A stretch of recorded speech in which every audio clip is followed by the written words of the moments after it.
your energy and powerful about the words you use. So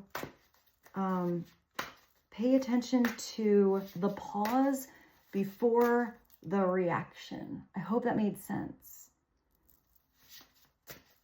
So it's like there's all of these. All right, so look at all these. There's all of these wands pointing in her direction.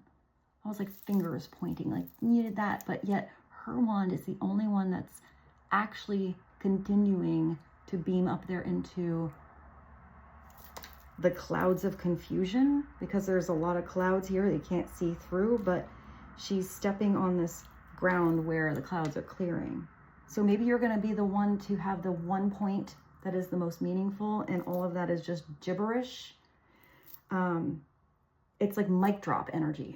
That's what I see. I feel like that's going to be you, or that's what somebody is doing because of you or for you.